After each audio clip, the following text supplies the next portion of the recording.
ये इंसान ईंट और पत्थर क्यों खा रहा है? क्या आपने पहले कभी इतनी बड़ी चींटी देखी है? और भारत के इस बंदे को अमेरिका के स्कूल्स में पढ़ाया क्यों जा रहा है? अगले 5 मिनट में आपको इन सवालों के जवाब और ऐसे शॉकिंग फैक्ट्स जानने को मिलेंगे, तो देखते रहिए वीडियो लास्ट तक। फैक्ट नंबर 10, ये है कर्नाटका के रहने वाले 30 साल के पक्कीरापा हुनागुंडी। जैसे आप दिन में 3 टाइम खाना खाते हो, वैसे ही दिन में 3 टाइम ईंट और पत्थर खाते हैं। ये हर दिन एक पूरी ईंट खाते हैं और 2 किलो कंकड़ और पत्थर खाते हैं। जब पक्कीरापा 10 साल के थे तब से उन्होंने खाना शुरू किया और उसके बाद उन्हें अच्छा लगने लगा और आज 20 साल हो चुके हैं जब से वो इन चीजों को खा रहे हैं। डॉक्टर्स का मानना है कि एक मेडिकल कंडीशन होती है जिसे बोलते हैं पीका। इस कंडीशन में जो पेशेंट होता है उसे ऐसी चीजें खाने में मजा आता है जो खाने के लिए नहीं बनी है। फैक्ट नंबर 9, ये है बिग बट एंट्स। ये है दुनिया की सबसे बड़ी चींटी। ये पाई जाती है साउथ अमेरिका के देशों में। ये एक चींटी एक कॉकरोच के बराबर होती है। कोलंबिया के लोग इसे बहुत चाव से खाते हैं। जैसे हम पिज्जा के ऊपर पनीर डालते हैं, वैसे ही वहाँ के लोग पिज्जा के ऊपर इस चींटी को रोस्ट करके डालते हैं और मजे से खाते हैं। फैक्ट नंबर 8, मिली आसाम के रहने वाले जादव पायंग से।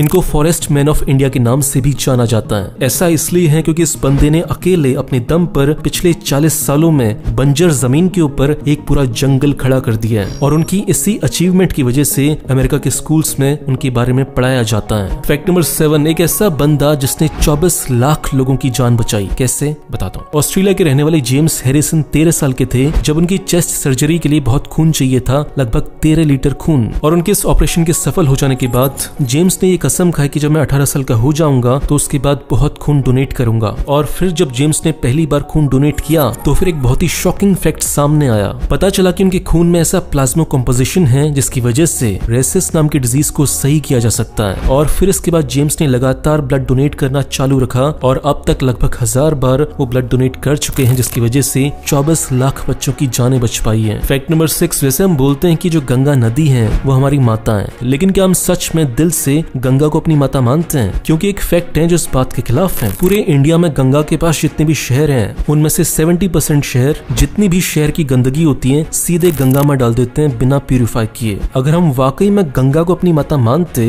तो ना हम गंगा को इतना गंदा करते और ना ही सरकार की हिम्मत होती कि बिना पानी को प्यूरिफाई किए सीधे काली गंदगी गंगा के अंदर डाली जाती। फैक्ट नंबर 5, रशिया में एक बीच है उसूरी बे नाम का। आज से बहुत साल पहले इस बीच के पास शीशे के बॉटल्स की फैक्ट्री थी, जिसकी वजह से बहुत सारी शीशे की बॉटल्स ऐसे बीचेस पर पड़ी रहती थी जो कि देखने में बहुत बेकार लगता था। लेकिन कई सालों तक समुद्र की लहरों से टकराने के बाद वो सारी की सारी बॉटल्स अब ऐसे छोटे छोटे गोल पत्थरों में कन्वर्ट हो गई है। मतलब जो इंसानों ने गंदगी फैलाई थी, नेचर ने उसको भी इतना सुंदर बना दिया है। अब उस बीच को देखने पर ऐसा लगता है जैसे बहुत सारे रंग बिरंगे पत्थर वहाँ पर पड़े हुए हैं। फैक्ट नंबर 4, दुनिया में अगर कहीं भी डायनासोर मिलता है तो उस पर सरकार का हक होता है, लेकिन यूएसए में ऐसा नहीं है। अगर यूएसए में आपके घर के नीचे या आपके गार्डन के नीचे डायनासोर का कंकाल मिलता है तो वो सरकार का नहीं होगा, वो आपका होगा। फिर आपके ऊपर है कि आप उसे रखना चाहते हो, बेचकर पैसे कमाना चाहते हो या क्या करना चाहते हो। फैक्ट नंबर 3, भूतों की मूवी के सीक्रेट के बारे में आपने पहले कभी नहीं सुना होगा। भूतों की मूवीज में एक ऐसी आवाज का यूज किया जाता है जिसे आप सुन नहीं सकते लेकिन महसूस कर सकते हो, और उन आवाजों का नाम है इंफ्रासाउंड। ये ऐसी फ्रीक्वेंसी की आवाजें होती हैं जिन्हें हम सुन नहीं सकते, केवल महसूस कर सकते हैं। देखो, इंसान के कान केवल 20 हर्ट्ज से ऊपर की आवाजें सुन पाते हैं, लेकिन ये जो आवाजें होती हैं ये 19 हर्ट्ज से कम की होती है। इसलिए जब भी भूत की मूवी में खतरनाक सीन आता है, बहुत साइलेंस होता है, तब कोई आवाज नहीं आ रही होती लेकिन आपको फिर भी डर लग रहा होता है क्योंकि ये म्यूजिक बैकग्राउंड में बज रहा होता